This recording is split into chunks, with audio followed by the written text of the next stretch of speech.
Yay, we're live. I'm Alexandra Harbushka. I don't know why I'm folding my breast pump bra on live. That's annoying. Anyways, I'm Alexandra Harbushka, founder of Life with Herpes, founder of alexandraharbushka.com, and also founder of the Secret Society Wellness, which is all of our products for herpes outbreaks. And also they're just great to use daily. I love them. I was without them for about a month and I was like missing them a lot. Okay, I see all my friends joining. How are you? Hi Brooke. Hi Florin. Hi Christina. Hi subs for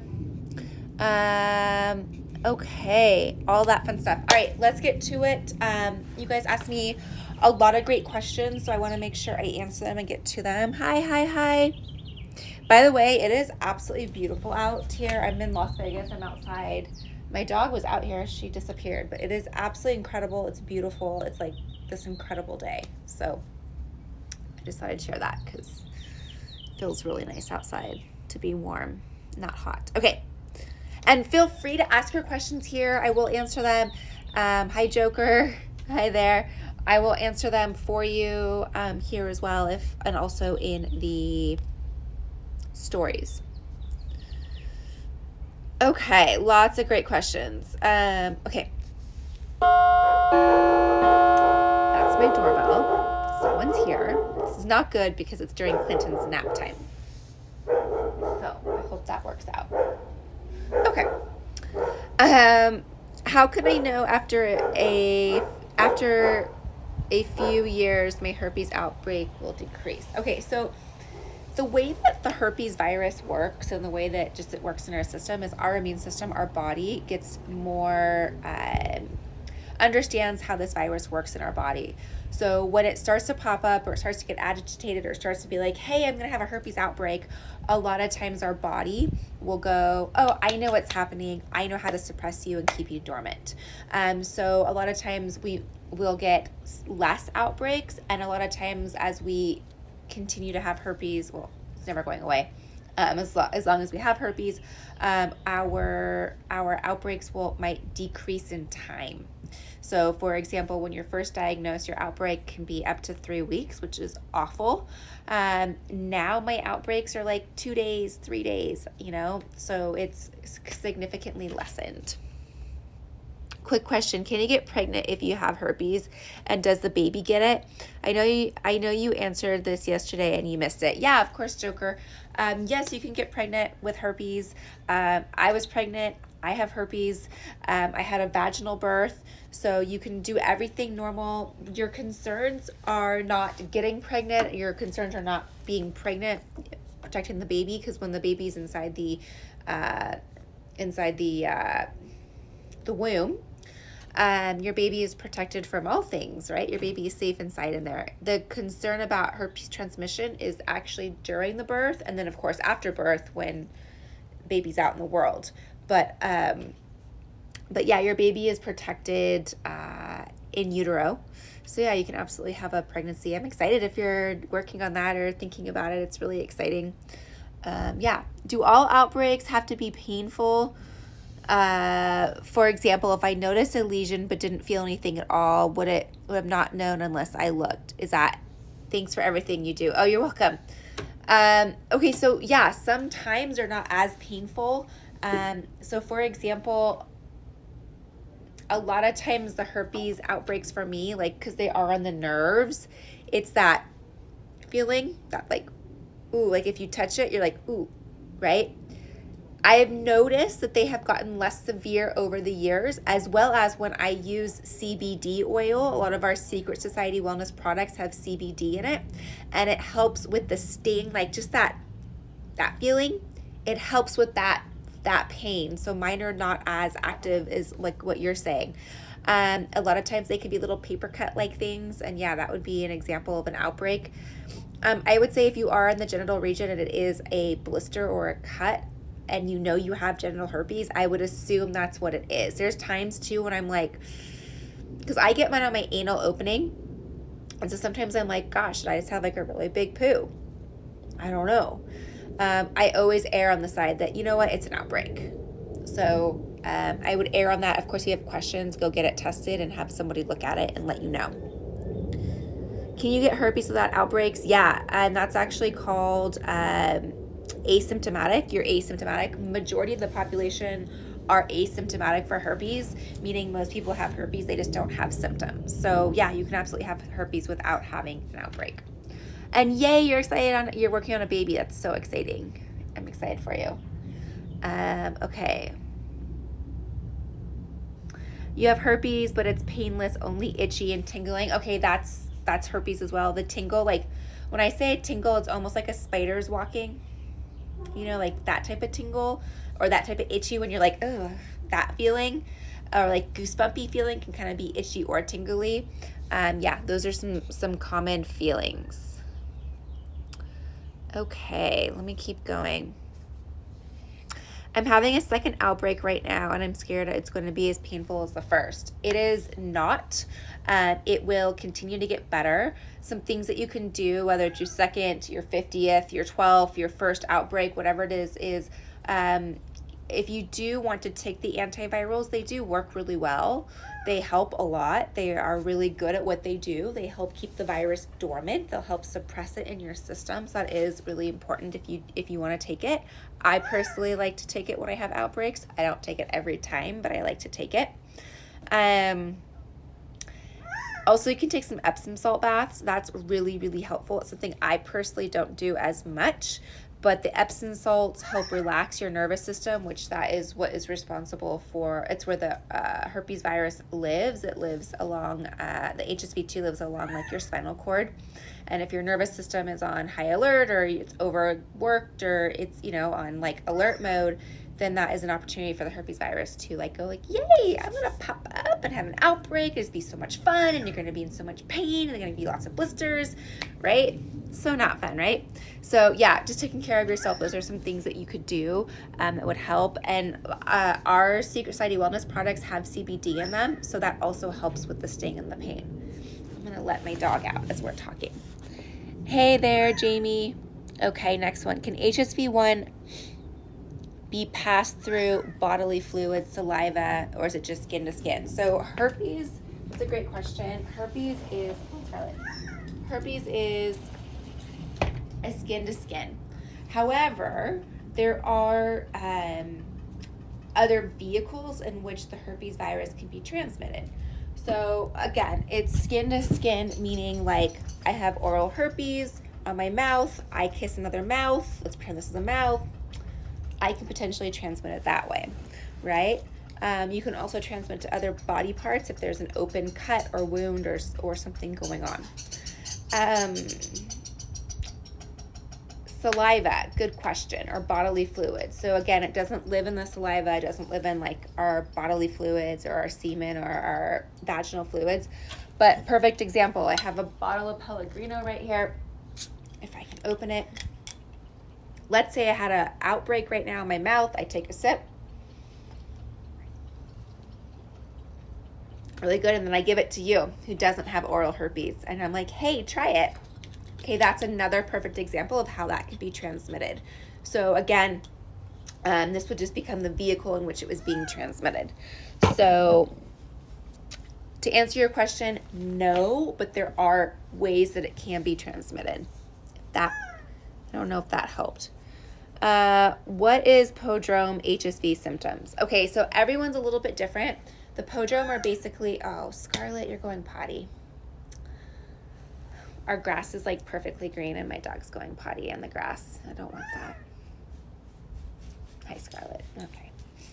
So Prodrome symptoms are itchiness, tingles. It can be nerve pain. A lot of people get it down the backs of their legs. Just kind of the itchy tinglies.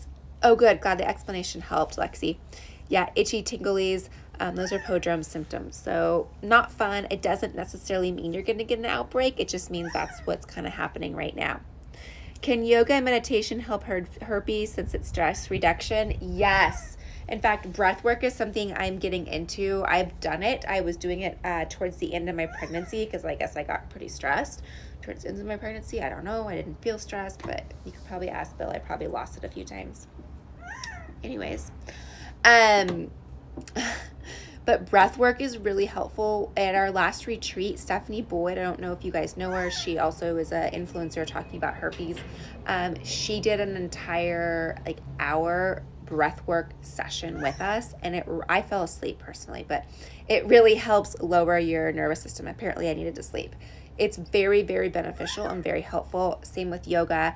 Again, anything that's going to calm you down and reduce stress, awesome. Do it. There's a lot of like guided meditations you can find on YouTube. Highly recommend it. Okay, double dipping with active lesions. I don't quite know what that means, double dipping with active lesions.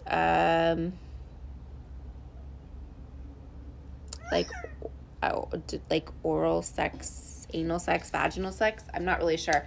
If you have active lesions, I guess I would say if you have active lesions, I would do what I could to avoid putting your partner at risk. I would do what I could to avoid transmitting it to my partner. I probably wouldn't have sex. There are other ways to do it. There's other ways to get around it. There's other ways to still be intimate with your partner. I don't know if that's what your question is, Karina, but yeah, I mean, there are other ways. How are you able to engage in unprotected sex and not transmit it to your partner? So a couple things. Of course, my husband, Bill, knows that I have herpes. He's okay with the fact that he could potentially catch it. So that's number one. You and your partner have to be on the same page and okay with it. Number one. So I always say number one is communication. Communicate it. Hey, what's going on? I'm having Prodrome symptoms right now, or I feel good, or it feels good. You know, it feels clean. Not clean, but well, sometimes when I say clean, I don't mean herpes clean. I mean like I'm not feeling so fresh clean. Like I took a shower. So sometimes, total side note with sex. But back to herpes and your partner.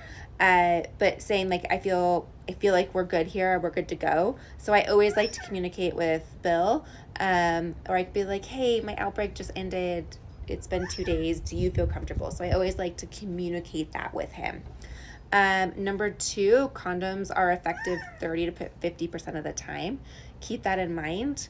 They are great 30 to 50% of the time, but it's not 100% of the time, or it's not a really high percent of the time. So I still recommend using them, especially if you're in a new relationship. And then number three would be taking the daily antiviral or something else that can help suppress the virus. So the antiviral is FDA proven. It is proven to help significantly lower the transmission rate. There are other things you can take that are not FDA drugs, like lysine can also help keep the virus dormant in your system. So there's other things you can do. So by doing those things, you can help protect your partner. Yeah, great.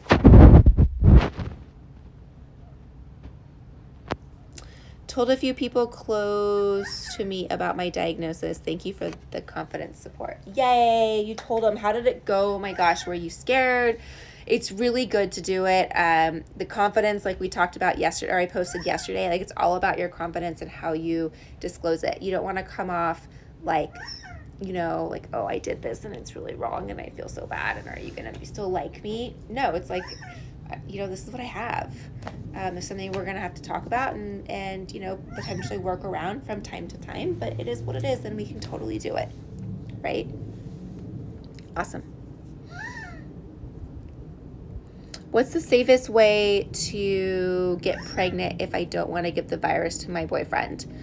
The safest way would be to be on the antiviral and take the antiviral. That's going to reduce the viral load in your body. It's going to reduce the active outbreaks and potentially viral shedding. So that would be the safest way to do it. Every time I feel an outbreak coming, I ice my face and it goes away much quicker, like in 2 days. That's awesome. Yeah, I've heard of people using ice on the outbreak, whether it was vaginal or genital or oral. Like people have iced it before. I've personally never tried that. So there are a few options that you can do. That's awesome though that you were able to get it to go away quicker. That is great. Okay. A clarification on my previous question. If you have HSV1 genitally, can it be passed on? And I think it's orally. Yeah, so if you have genital herpes, it can be passed orally. regardless of HSV1 or HSV2. So you can transmit genital herpes to the oral region, or you can transmit oral herpes to the genital region. So it can go back, forth, crisscross, whichever way it's going. So yes, that can happen.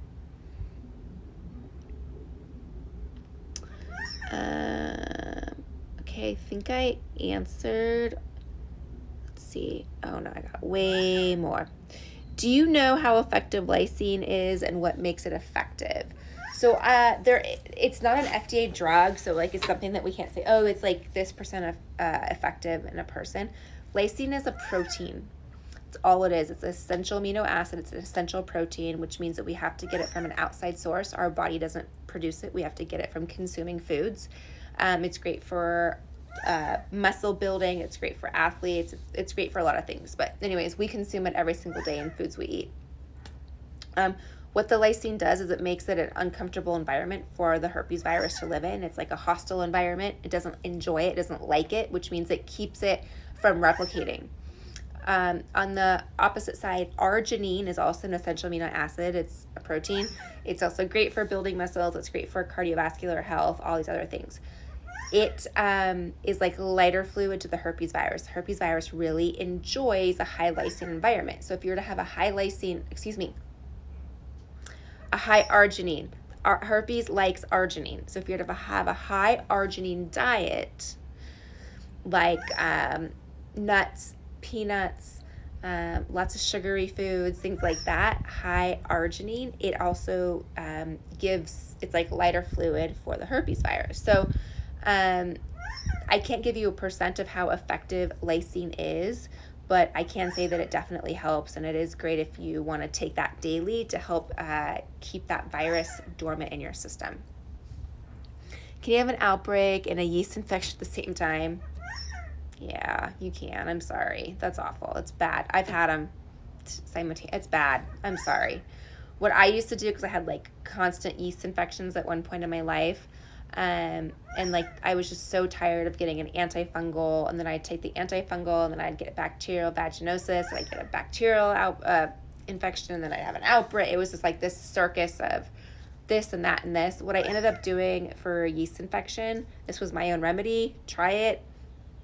I would put coconut oil in my vagina, and that would help with the yeast infection. So basically what I would do is I would freeze like a little dime size, that's not a dime, but you know, like a little, whatever, quarter size of coconut oil. I'd freeze it so it would be hard so I could insert it. Make sure you're lying down, because when it melts, it goes out. So I would do it right before bed, lay in bed. I'd wear like my period panties, you know, and yeah, I'd sleep with it like that, and it would really, really, really help. And then I also went to acupuncture, and those two things, I haven't had one since. I'd put that in, I'd go to acupuncture, she would do the cupping, and I don't know that acupuncture. So anyways, I'm sorry you're going through that. It's the worst. Can I still get cosmetic surgery with oral herpes, or would that cause an outbreak? I'm sure you can. I do have a friend that got like her lips tattooed, permanent makeup done, and they told her she had to take the antiviral to have her lips tattooed. So they may ask you to do that, but I'm sure you can get cosmetic surgery. They might just say take the antiviral while you're having it. How effective is lysine during an outbreak? Again, I don't have an exact percent. Like I can't give you a percent. Like it's this amount, this active.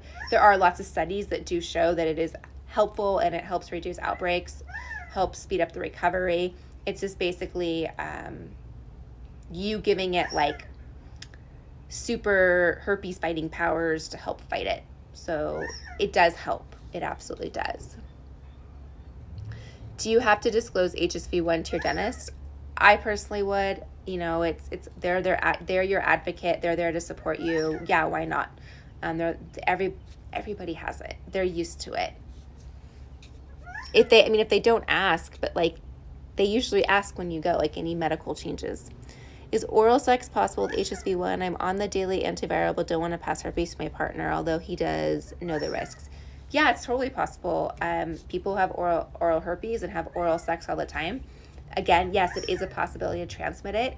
So if your partner is aware and understands the risks, then that is you and your partner's decision to move forward.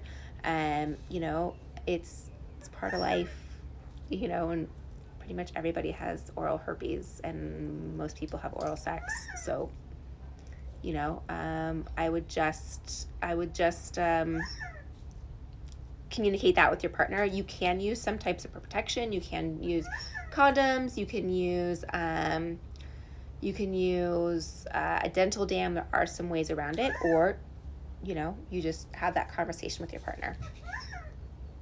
It's funny, I'm getting like all these text messages about kids, like my kids and my friends' kids right now, and I'm like talking about oral sex, and I'm like, okay, kids camp time, and I'm like, two different mindsets right now, guys. Sorry about that. Is it still possible to receive or give oral? I just answered something like that. Do you always have to disclose for appointments, or are there certain ones you should like waxing? Okay, so yeah, appointments and things like that. I would say if they ask you, absolutely disclose. Like, why wouldn't you tell them the truth? They're only there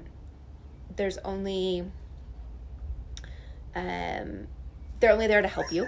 You know, like I haven't had Botox in a while because of my breastfeeding. I can't wait. Can't wait. But anyways, when I go to like a new medical spa or things, they do ask, and I do tell them Botox isn't going to affect a herpes outbreak, but I do.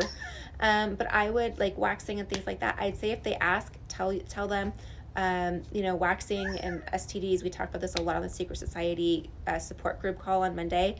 You know, it's everybody. You know, it's a clean place. They're wearing gloves. You're protecting yourself. They're protecting themselves. You're probably pretty good. Like, they usually don't necessarily like reuse the wax and things like that. Yeah, I know. I love Botox. Okay, let's see. Did I ever not disclose to someone? No, I always disclosed I had genital herpes. That was always, I would go on dates and not tell people because I wasn't going to sleep with them. Absolutely. Like, there's no need to disclose unless you're going to expose them. But if it was just like, you know, like a date, no. If we're going to have sex or that was the intention, absolutely.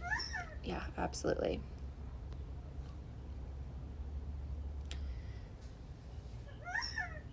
You said in your live yesterday that you would not take antivirals, and now your husband doesn't. So I personally do not take antivirals daily. I do think that they are great if you have an outbreak and you want to get rid of it. I do take them if I'm going to do an activity that's going to cause an outbreak, like travel. If I change time zones or I go international a lot of times, or like a stressful trip that like requires a lot of my energy to leave, then yeah, I will take the antiviral the day I travel, but I do not take it daily. But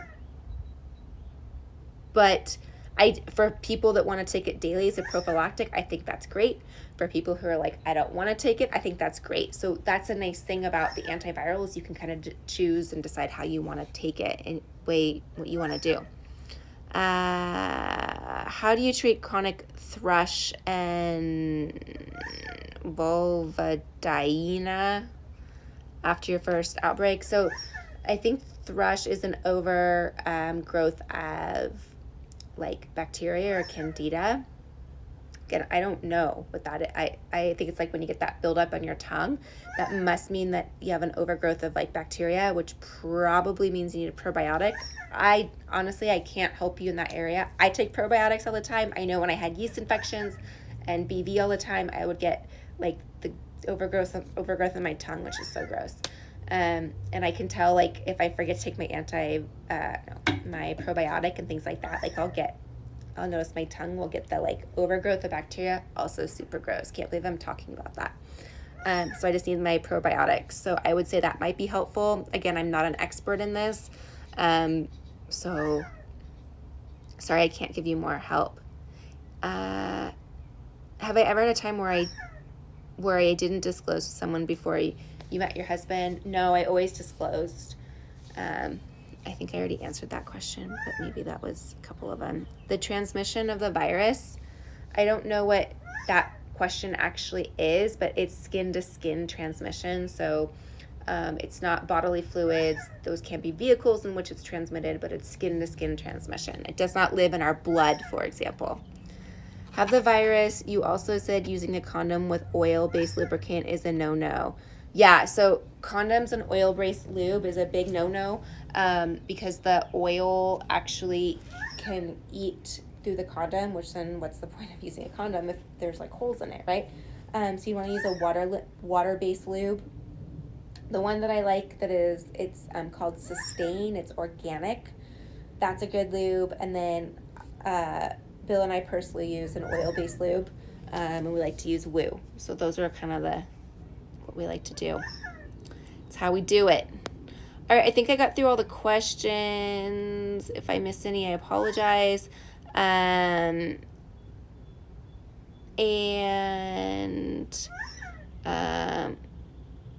Oh, here's one. Can herpes outbreaks happen in random areas like hand, nipple, etc.?